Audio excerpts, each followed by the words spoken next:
Good afternoon, everybody. This is Jasmine Gartner and Andrea James, and we are here for...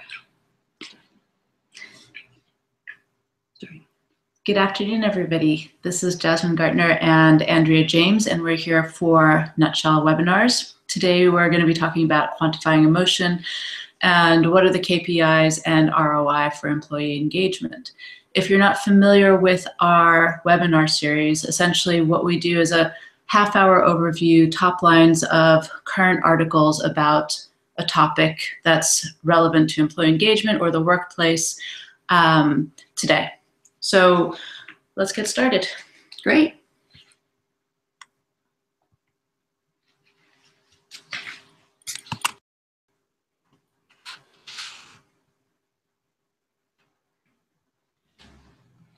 So I'm Jasmine Gartner. I'm a trainer and writer. I talk about employee engagement, inclusion and diversity, and unconscious bias. And I'm Andrea James. I'm a decision-making trainer and consultant. So for today, what we'll be doing is we'll be discussing a bunch of selected articles for the next half hour or so. We usually finish off with a few tips, and then we'll be around to answer any questions that you have. We'll also be sending you the recording at the end of this, and you'll also be able to download the slides. You'll be able to also see questions popping up during the webinar. If you look on the right-hand side of your screen, you'll be able to see the group chat. So that's where you can enter any questions that you may have, or feel free to make any comments or any answers or share your thoughts with us. So what we wanted to talk about today was if there's a return on investment in terms of employee engagement. And the interesting thing about employee engagement is that it's really difficult to measure directly. And so what people usually do is they look to emotion. They look and say, can we measure if employees are satisfied? Can we measure how they're feeling? And that's how they look to do it in this very indirect fashion. Because you have to question, well, is there actually a link between emotion and engagement? We're not sure that there is, but it's one way that's indirect that you can approach the idea. So because it's indirect, we're going to look at it, first of all, from what are companies measuring? What are these indicators? The key performance indicators that would give us some idea on how engaged employees are. So it's not quite quantifying emotion yet.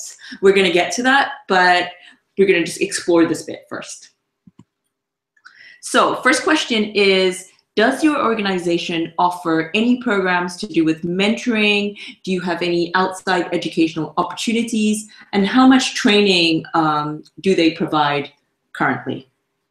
So please enter your thoughts in the chat box, as I mentioned.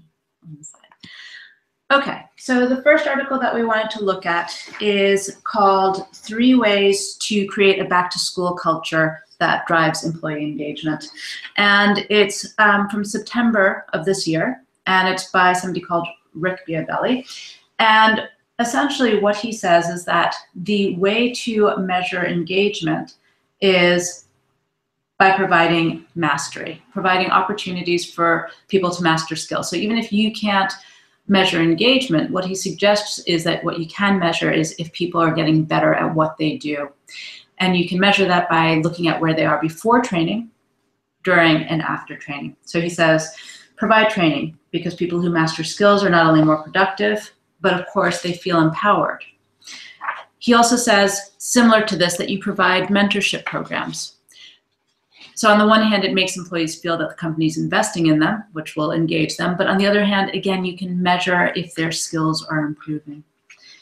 The third thing he says is that, and I believe Google does this and other places, that you provide support from outside educational opportunities. So for example, you offer them paid courses at local universities, that sort of thing. Again, it has that dual purpose of helping employees to feel engaged, but also you can measure if their skills are improving over time.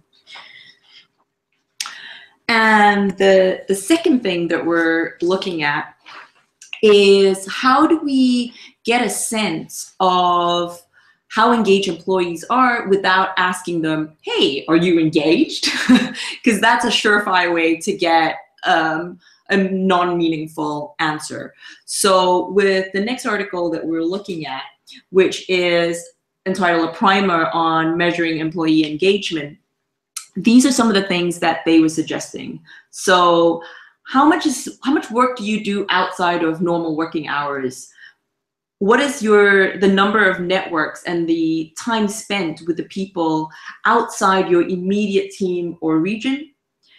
The percentage of participation in ad hoc meetings and initiatives and recurring meetings and processes. And finally, it's the amount of time you spend collaborating directly with customers outside your normal scope of work.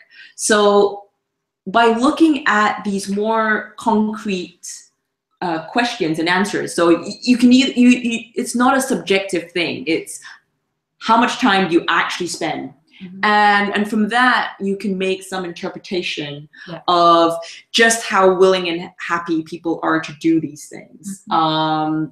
The only thing I'd say here, which I thought was interesting, was that a lot of this is aimed at people who are extrovert, who are going to be more willing in the first place. If you're a real introvert, then how likely are you going to be to spend a lot of time on network connections or collaborating directly with customers outside of the normal scope of work? And I would say, in addition to this, we've got to be very, very careful about how much of it is voluntary. I mean, somehow it wasn't explicitly said, but that needs to be explicit, because you can't be like, okay, how much work do you do outside of normal hours? Actually, I'm quite resentful about the fact that I'm having to do all of this stuff versus this is so engaging that I would spend every waking hour doing this anyway. And I think it comes back to that subjective thing again as well, where I might say, well, I'm doing an awful lot of extra work. But compared to somebody else who also thinks they're doing a whole lot of extra work, we might have a different idea of what a whole lot of extra work is. Mine might be an hour and yours might be 5, and then... Yeah, which is why I quite like this, where they say, in quantity terms, what do you, rather than a feeling of how much I've spent. Having said that, not many people actually measure anything. So most of it is like, when you're waiting for someone, I've been here for ages. And because 5 minutes feels like a lifetime then. Yeah. So again, unless you're actually having some monitoring system on your computer, you might think you're giving an objective answer, but actually it's quite subjective. So we've got to be really careful with all of these measurements. Absolutely. And so that brings us to the next KPI we found, it's from an article called The 3 Best Metrics for Effective Employee Engagement. And it's from October. And essentially what they say is that, again, because employee engagement is not something you can measure directly, you have to think about questions that are indirect that will help you understand how engaged somebody is with the company. So you might ask questions to measure if an employee's vision is aligned with that of the company. For example, do you feel you have ample opportunity to further the mission of this company? You might also ask if, do you feel your skills and capabilities are being fully utilized in your current position? So these kinds of things are indirect ways to find out if people are engaged with the company, if they feel like they have the tools and skills necessary to do so. The second thing that he suggests in this article is that you make your surveys short but effective. Instead of having an annual survey, he says, well, you know what, have 10 questions. The last thing that he suggests, which is really an interesting metric, was this. It's something called ENPS. And it stands for Employee Net Promoter Score. So the question here, and it's just a 1-question survey, is you say, how likely are you to recommend the business that you're working for, right? So you ask everybody that 1 question. And then what you do is you have this formula. And the number of people who promote the business, you subtract the number of detractors from that, divide by the total number of respondents, and it will give you a score. If it's positive, it means that more people are engaged. If it's negative, less people are engaged. And you measure this over time. So you might ask it every week or every month or every 3 months and see how that varies. Mm-hmm. I'm just going to go back one because it's a really, really important point. we've seen this time and time again where people think, okay, we're going to have this big, long survey to find out how our staff are doing in so many areas. And for some reason, when the person is creating the survey, they're in a completely different head to when they're taking a survey, because you almost unanimously, there are 1 or 2 people I've met who enjoy doing these things, and even they only enjoy doing surveys for an area that they're really interested about, right? And so a typical work survey, you're not going to be all that interested, and the longer it is, you kind of think, well, if I'm forced to, if it's mandatory, then I'm just going to give some answer. It doesn't matter, and some people are almost they're so angry about it that they're deliberately giving you. I've seen people copy and paste the same answer in. Right. So it's not only important to keep them short, it's more important to spend a lot of time thinking of meaningful questions. It's a tool. It's a tool, right? And one of the things that Jasmine said earlier as well is the frequency with which you have these surveys. For it to be meaningful, it really has to be taken across time, because if you have a one-off, you may get people in a particular state. Emotionally, they could be going through a really heavy project.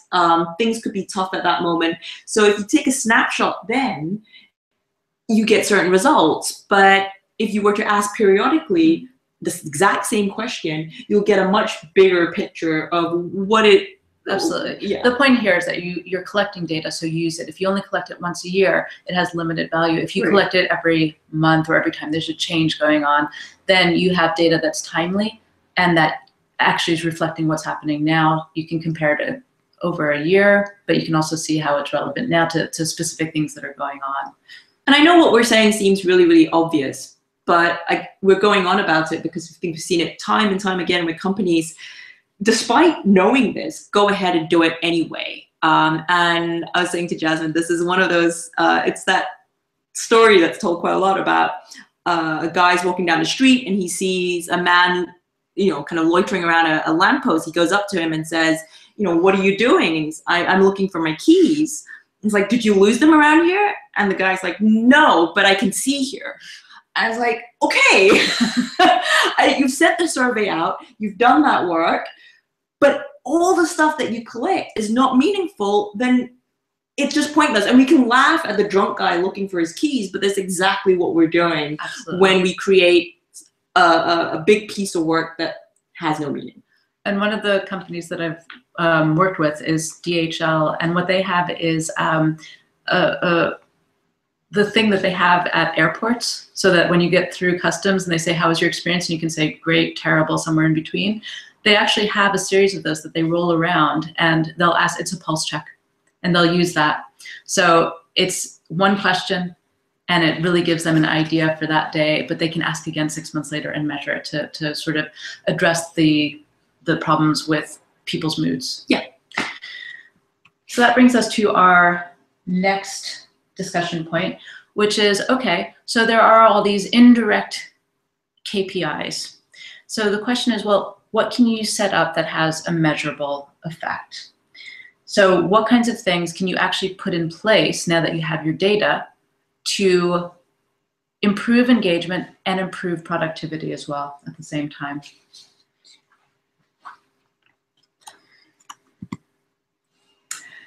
So what metrics do you currently use for engagement, if any, right now?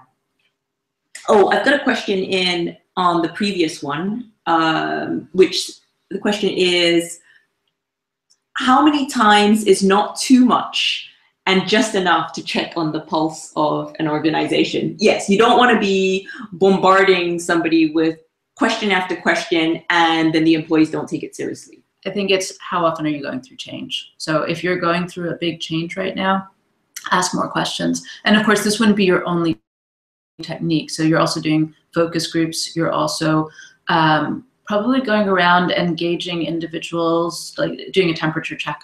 So how often is too often is relative to what's happening and to your company. And also I think it's how much is it, as Jasmine says, relevant to that person. So sending out broad, kind of one question to everyone frequently, that can be really annoying. Where you find actually this particular group, you might want to check where they are at.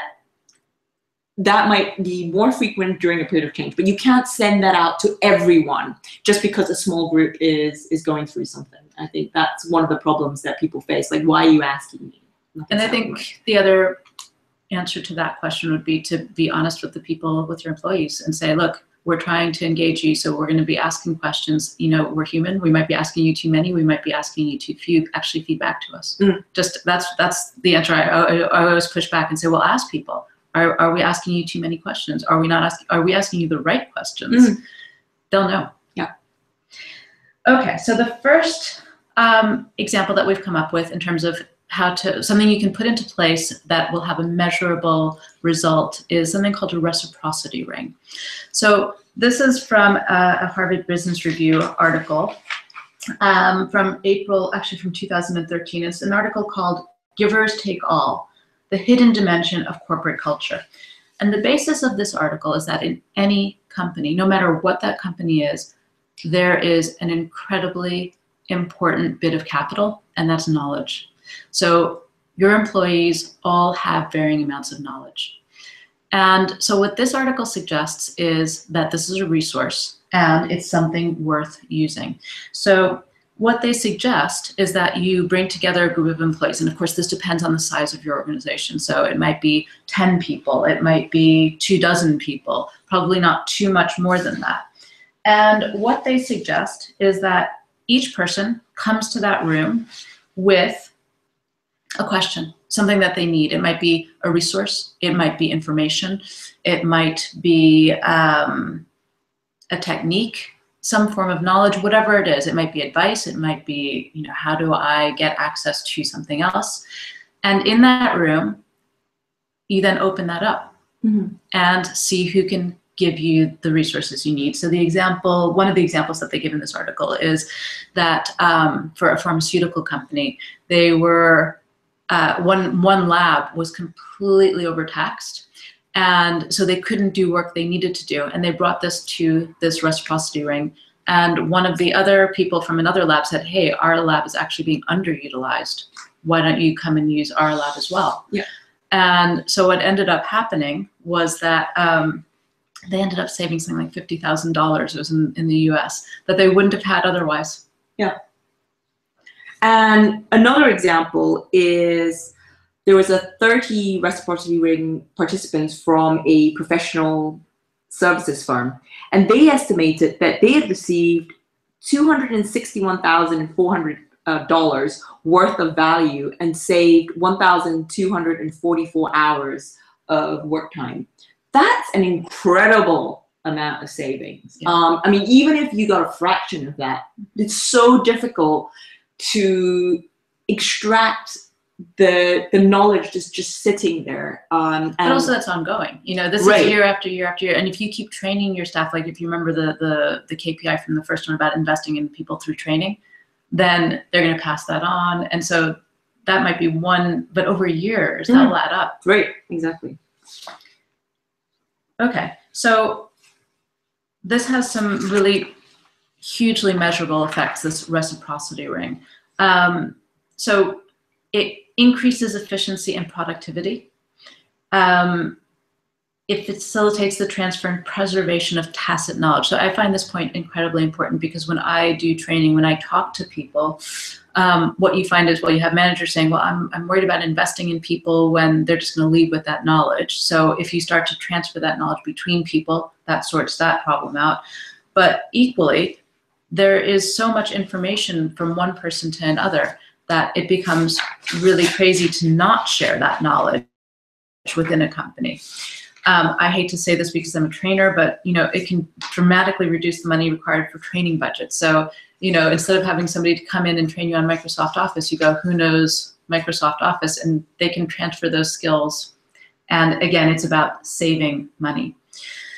There was a further article on this called The ROI of the Intranet.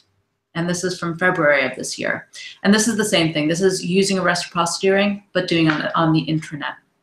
And I'm mentioning this now. We have a list of the articles that we're talking about at the end of this PowerPoint, which we'll send out later this afternoon.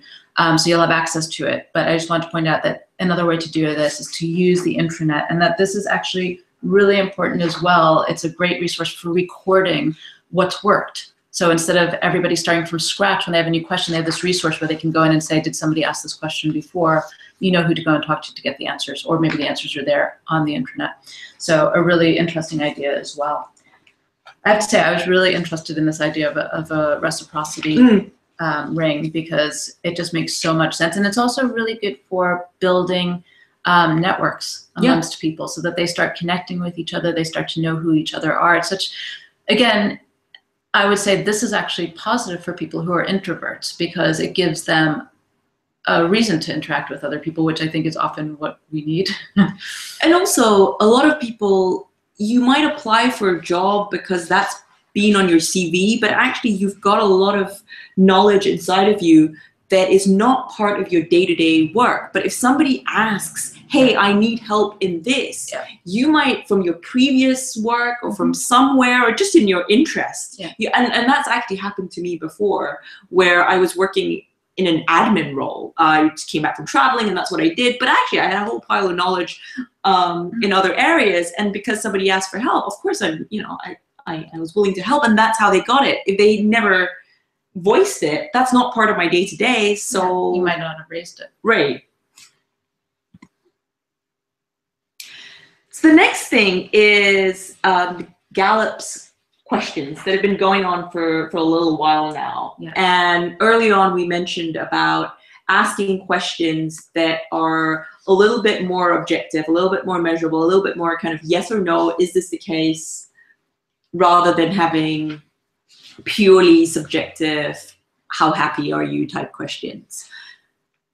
And we've kind of shared with you the Gallup's common 12 questions, partly because we think there's some value in asking. I think what's really interesting about the Gallup's Q12, and I actually keep coming back to it, I really like it, is that because the questions vary, so they're partially about your relationships with other people, so either your colleagues, your supervisor, whomever it is, but they're also about the work itself, and they're about the company. So they sort of fall into those three broad categories. And so what this means is that if you are an introvert, you might not have the best friend at work. Maybe you do. You might not really want to talk to other people, or whatever it is. I'm simplifying here.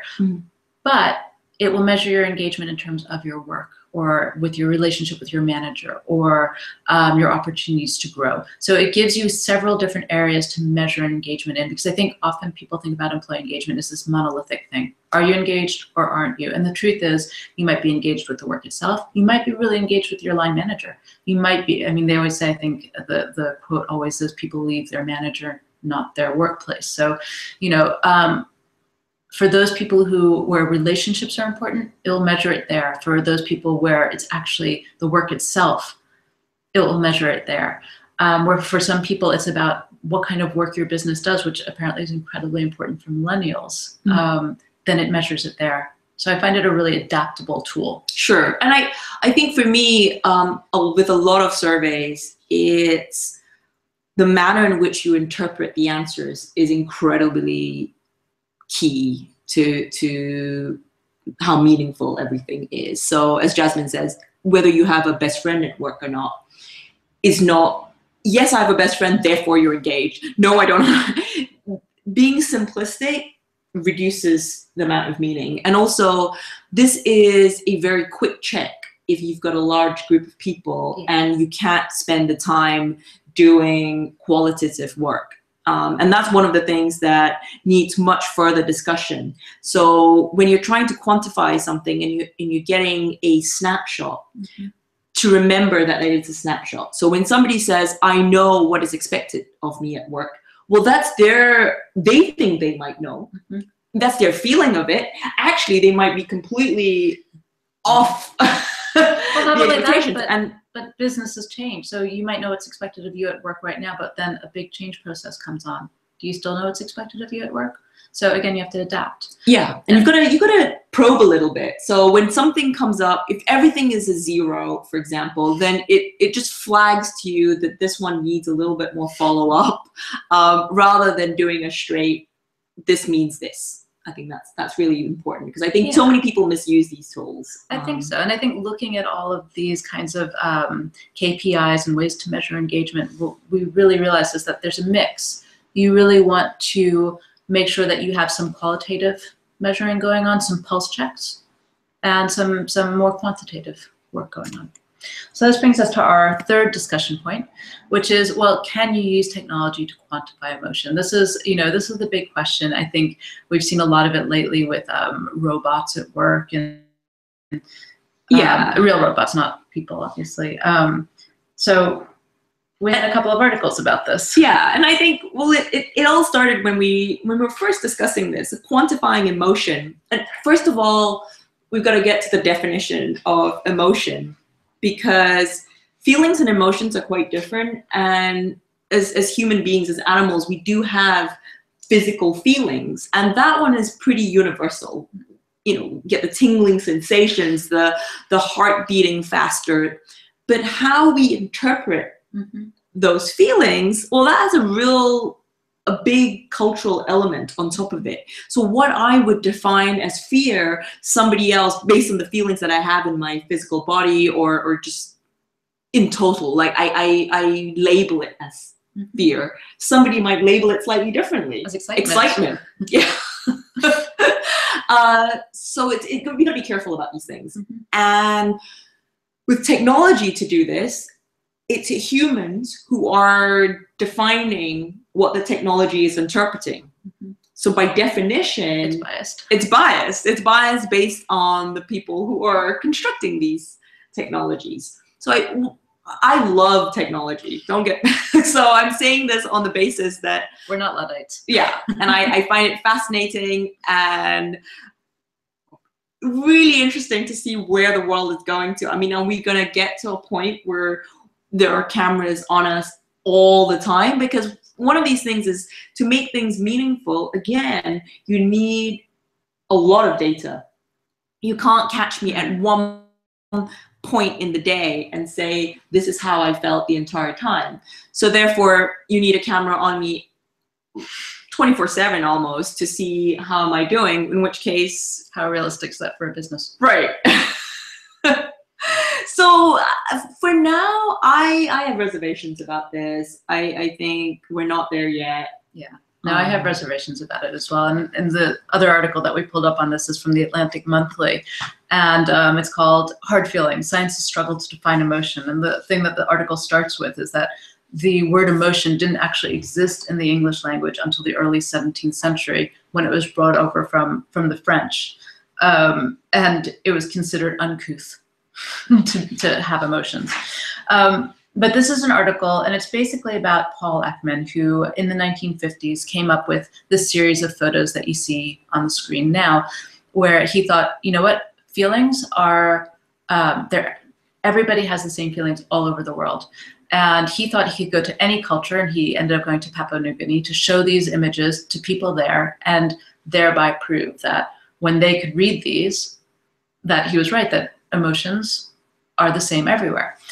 And that actually lasted for quite a few decades. But then what ended up happening, of course, is people start to think about it more. And these are posed photos. And further experiments were done. And for example, when a study in the 1980s looked at candid shots rather than posed shots, the rate of recognition went down from more than 80% with the posed pictures to just 26% with the candid shots.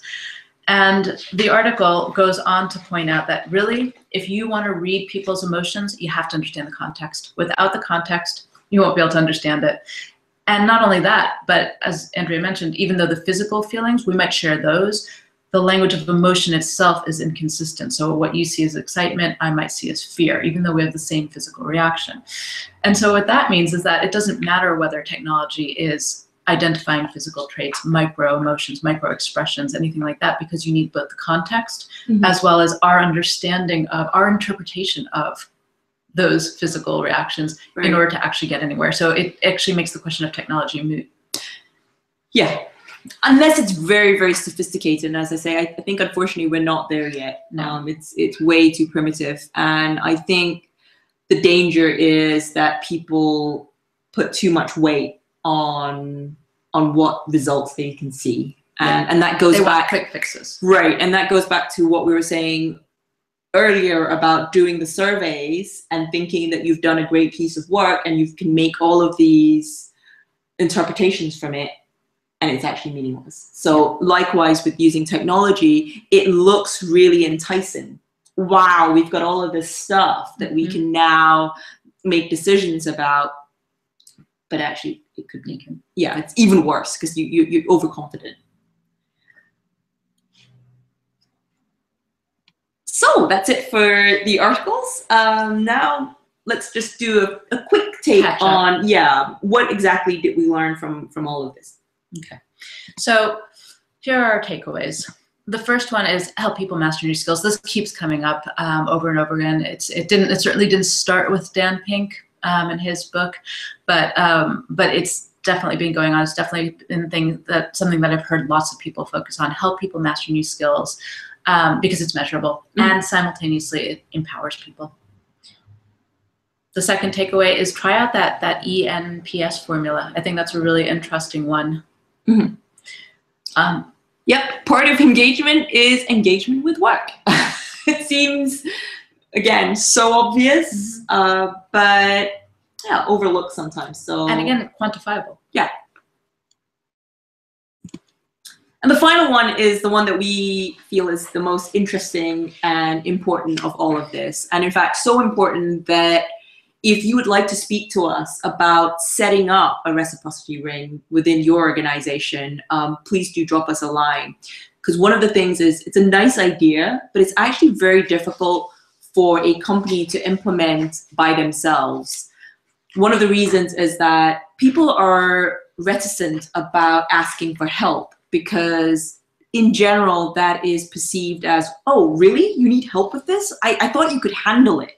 And most people are afraid if their manager is asking them, do you need any help with this? They don't know if the manager means, it's an open question of, I'm willing to help, or it's a test to see if you have any knowledge on that or not. And so there's a discomfort and a threat possibly. Yeah, and also a question of status or authority. I mean, there's so many things that come into play that having an unbiased facilitator there who's asking the questions, and it's a safe space between those, these four walls, rules and all that, is, I find with the work I do on training, it's absolutely essential. That feeling that you have an unbiased facilitator in the room. Yeah, who's neutral, and you can just, you just feel comfortable saying, okay, this is what I need. And also somebody to kind of manage that and say, okay, follow up, see if if this person has helped you, and having a record of it is incredibly important as well. Well, going forward, people don't have to start from scratch. Right. Okay, so that's pretty much it. If you've got any questions or comments, please enter it into the chat box. While we wait, just to give you a few of the next steps, if any of this has hit a nerve with you, besides the reciprocity ring, any other things that we've mentioned you want to explore and know more about, let us know. Yeah. And we have a list, like I said, of the articles at the end, so you'll be able to click on those when you get the PowerPoint later. But if there's any questions that you have about it, then we're happy to go into it in more detail. In fact, this is the way the process works for us. Yeah, and also, if you've got any thoughts of things that you want us to cover in future webinars, also please do let us know, because we do like putting things together, researching the articles, and coming up with some patterns and some underlying themes. So do. And it's why we do it as a webinar rather than a podcast at this point. So this is the way that this works. We see these webinars as just the beginning of the discussion, and it provides perspectives, an overview. Again, that's why it's called In a Nutshell. It's ideas in a nutshell on the latest thinking, and that's all it is. It's a taster. If you're interested in taking it to the next step, then we have some workshops. So this is where we have a deeper exploration of things. A lot of the stuff that we do in the webinars, we actually try and keep it as neutral as possible, because you have to understand the context. It requires a little bit more nuanced discussion, and that tends to happen better in person, and we can really sort of delve into a topic much better. And also, to understand and to apply, you need to be able to do some exercises and develop some framework for you to use it. That's, tailored to you. And then if you want to take it even one step further, we have bespoke guidance. So what we offer is a culture audit and evaluation. And based on that, and that's usually, depending on the size of your organization, 3 or 4 days. And then out of that, we make a series of recommendations for improving your workplace. So we have a question here. Yes, so the question was on reading more about reciprocity rings. And yes, we will share the links that we use. Normally I upload everything onto SlideShare, so you'll be able to click and read. And if you still want more, then do just drop us an email. Okay, so if you want to talk to us, and so as you see, we either work together, we work differently, we have different topics that we cover. So please get in touch. Andrea has this very, very nice offer of a free 45-minute, no obligation decision coaching session. And I can tell you, she is fantastic. So, I mean, my goodness, take that up. It would be insane not to. That's our contact details. You should always feel free to get in touch with us about any of these topics. Those are the links. There's a video in there as well. And that's pretty much it. Yeah. Well, thank you very much for joining us this afternoon. We'll be back on December 13th, I think. So with our holiday webinar. So we hope to see you then. All right. Thank you. Thank you. Bye. Bye.